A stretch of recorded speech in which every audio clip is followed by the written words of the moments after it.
teman-teman, Assalamualaikum warahmatullahi wabarakatuh. Perkenalkan, nama saya Mima Nur Halimah, mahasiswa semester 1 dengan NIM 1862150132 dari kelas non-reguler 3, Prodi Pendidikan Guru Pendidikan Anak Usia Dini di Universitas Pancasakti Bekasi. Nah, teman-teman, pada video kali ini saya akan berbincang dengan rekan saya dan membahas tentang kecerdasan emosional naradidik terhadap anak usia dini dengan mata kuliah Emotional Intelligence dan dengan dosen pengampu Bapak Rafiq Ahmad, SPD, MM. Tanpa basa-basi, yuk kita simak videonya. Alhamdulillah, pada kesempatan kali ini saya akan berbincang dengan rekan saya. Sudah hadir bersama saya Ibu Resti. Assalamualaikum. Nah, Bu, kita kan di sini yang bergelut di bidang pendidikan dan sebagai pendidik anak usia dini pasti mendapati anak yang dengan berbagai macam karakter. Nah, anak itu kan pada keadaan tertentu ada yang aktif, hyperaktif, pendiam, dan juga rewel ya begitu. Nah, bagaimana sih tanggapan Bu Resti menanggapi anak yang aktif ataupun hyperaktif? Kalau disebut aktif sama hiperaktif pasti ada perbedaan. Kalau anak-anak umumnya kan aktif.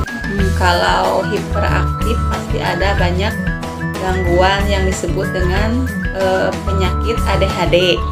Jadi ciri-cirinya yang hiperaktif itu anak yang kurang berkonsentrasi dalam pelajaran, emosinya yang impulsif, tanpa memikirkan terlebih dahulu apa yang dia kerjakan, terus tidak betah duduk atau belajar berlama-lama, dan lambat berbicara. Itu yang hiperaktif. Lalu bagaimana ketika ada anak yang hyperaktif di sekolah saat belajar gitu? Bagaimana menanggapinya? Kalau menurut saya, anak yang hiperaktif itu jadi anak yang harus fokus terhadap guru yang harus fokus terhadap anak didiknya yang hiperaktif. Misalnya satu guru satu anak, jadi anak bisa jadi harus fokus ke satu anak gitu. Jadi disebutnya kalau yang hiperaktif itu bisa sekolahkan di SLB juga. Jadi fokus ke anak satu anak gitu. Lalu kalau ada anak yang bikin jengkel nih, seperti ya tadi hyperaktif tapi bikin jengkel kita, nah emosi kita tuh seperti apa? Yang namanya seorang guru, sejengkel-jengkelnya anak, pasti kita harus sabar. Ya, sabar. Kan namanya guru itu dididik dan ditiru. Jadi kita harus banyak-banyak bersabar lah menanggapi anak. Jadi sabar ya, Bu. Menanggapi anak yang walaupun hiperaktif bagaimanapun, dengan kelembutan. Ya, dengan kelembutan, dengan tata cara bahasa yang baik. Nah, tadi kan membahas tentang anak yang hyperaktif atau menanggapinya sih bagaimana. Nah, sekarang bagaimana menanggapi yang anak itu adalah pendiam gitu? Apakah harus melakukan pendekatan, lalu dengan cara bagaimana, Bu? Kalau anak yang pendiam, mayoritas pendekatannya sharing dengan orang tua, karena anak yang pendiam itu pasti ada tanda tanyanya. Nah, seringnya misalnya sering dimarahin orang tua, jadi anak susah mengendalikan emosinya untuk dikeluarkan. Jadi di rumahnya terdapat banyak masalah gitu ya? Iya, terdapat banyak masalah. Jadi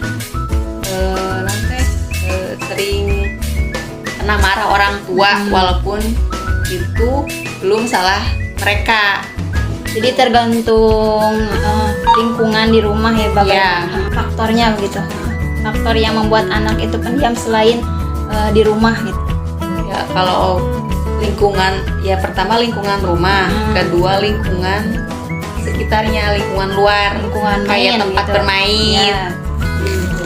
Lalu cara menanggapinya seperti apa? Kalau misalnya di sekolah nih, anak itu pendiam nih, kita harus melakukan apa? Mensupport untuk menaiki mood anak buat percaya diri. Nah, Itu yang pertama. Dengan cara bagaimana nih? Sering banyak komunikasi dengan anak. Nah, keinginan anak itu pasti banyak keinginan ke anak yang pendiam, pengen itu, pengen ini, kita mensupport walaupun itu mensupportnya yang positif. Kayak misalnya anak pengennya bernyanyi kalau di sekolah, atau anak pengen bercerita, pasti banyak. Kan kalau misalnya anak yang pendiam itu kita nggak tahu nih keinginan anak itu apa. Nah, caranya tuh seperti apa? Yang Apakah memancing anak untuk bertanya, mengeluarkan pendapat? Nina, kamu pengen apa gitu? Apakah begitu caranya? Atau gimana? Ya, sebagaimanapun guru pasti banyak idenya. Nanti Seperti ya berkomunikasi dengan anak dari hati ke hati. Iya, gitu. gitu.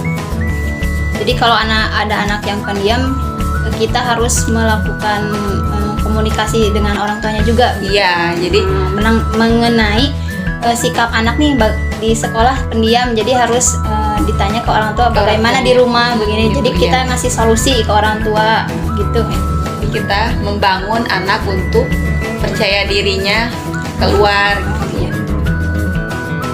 Baik, terima kasih Bu Resti atas jawaban-jawabannya Ya, serta waktunya di dalam berbincang mengenai emosi kita sebagai pendidik terhadap anak didik. Semoga kita sebagai pendidik atau naradidik dari peran orang tua hingga peran guru bisa lebih mengenal emosional diri sendiri ke arah yang lebih baik. Baik teman-teman, demikian video perbincangan saya dengan rekan saya. Mohon maaf apabila ada tutur kata yang salah. Sekian, assalamualaikum warahmatullahi wabarakatuh. Bye bye.